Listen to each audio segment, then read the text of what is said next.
Think about the person you needed when you were at your lowest.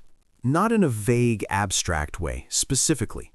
When you were most afraid, most lost, most convinced that the path forward did not exist or was not meant for someone like you. What kind of person would have changed everything? What would they have said? How would they have shown up? What would it have meant to have someone in your corner who had been where you were, who had survived what you were surviving, who looked you in the eye and said with the authority of lived experience, "I know this road, I have walked it, and I am here to tell you that it leads somewhere worth going." That person did not show up for you. Or maybe they showed up imperfectly, or too late, or not in the form you needed them in. And you found your way through anyway. Scarred, perhaps, and changed in ways that are still being understood, but through. And here you are. Now, hear this. The person you needed, you are now in a position to become them, for someone else, for a younger version of where you were, for a person who is living right now through exactly what you survived, and who needs exactly the kind of guide, the kind of witness, the kind of living proof that only you can provide, because only you have been exactly where they are. Welcome to Motivation Daily. Today we are talking about one of the most profound transformations available to a human being, the moment you stop being the person who needed help and start being the person who gives it. Think about Oprah Winfrey. Before the empire, before the influence, before she became one of the most powerful voices in the world, she was a child in rural Mississippi growing up in poverty, wearing dresses made from potato sacks, being raised by a grandmother so strict that discipline sometimes crossed lines no child should ever have crossed. She was a teenager who was sexually abused and who carried that trauma silently for years. She was a young woman who was told by every professional gatekeeper she encountered that she was wrong for television, too emotional, too black, too much, not enough of what the industry thought it wanted. And then she built a platform, and she used that platform not to leave her past behind, but to turn toward it, to look directly at the experiences that had tried to diminish her and use them as the exact source of the connection she built with millions of people who had been diminished in similar ways. The abuse she had survived made her the person who could hold space for survivors on her show and make them feel genuinely seen.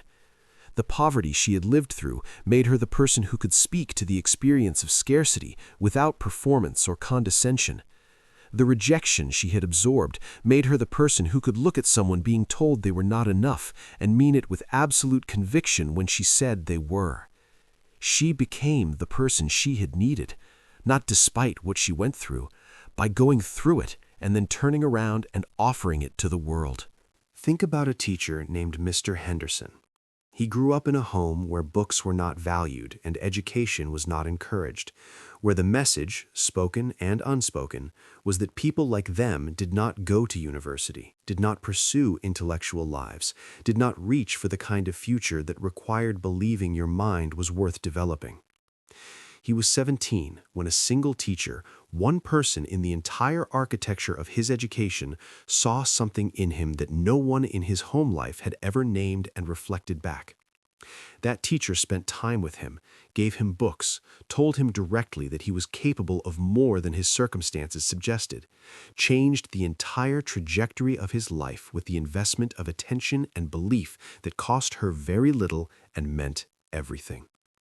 Mr. Henderson became a teacher, not by accident, with full, deliberate intention, because he understood that the intervention that saved him was not rare in the sense of being extraordinary, it was rare in the sense of being uncommon, that most kids going through what he went through never encountered a Mr. Henderson equivalent, that the difference between a life that breaks out and a life that stays small was sometimes a single person who showed up and said, "I see you.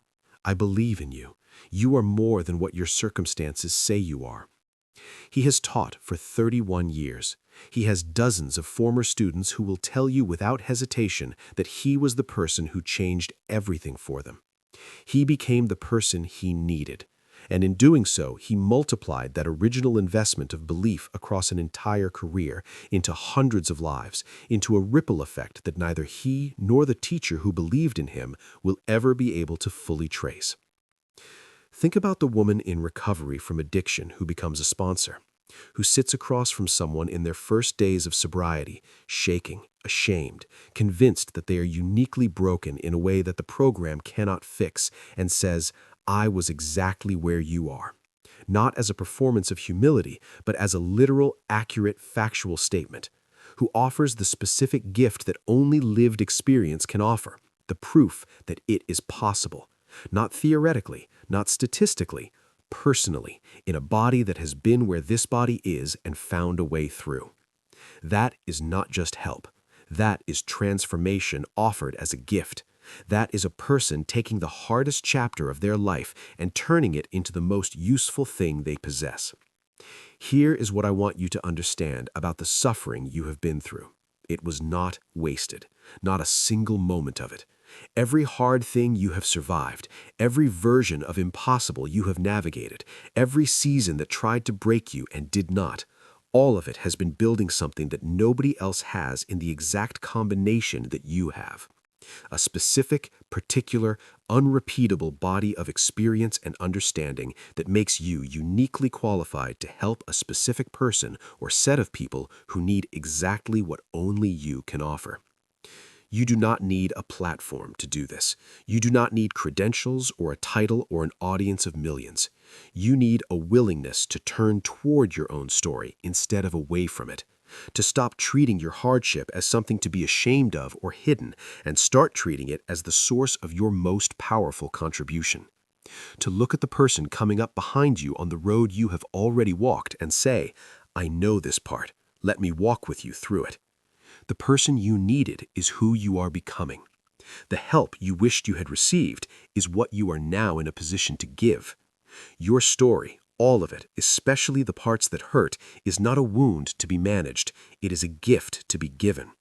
Become the person you needed. Someone out there is waiting for exactly you.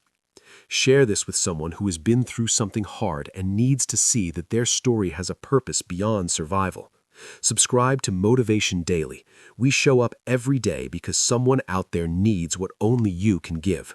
Drop a comment and tell me, who did you need when you were at your lowest, and how are you becoming that person for someone else? Your answer might be the most important thing someone reads today. Let's go.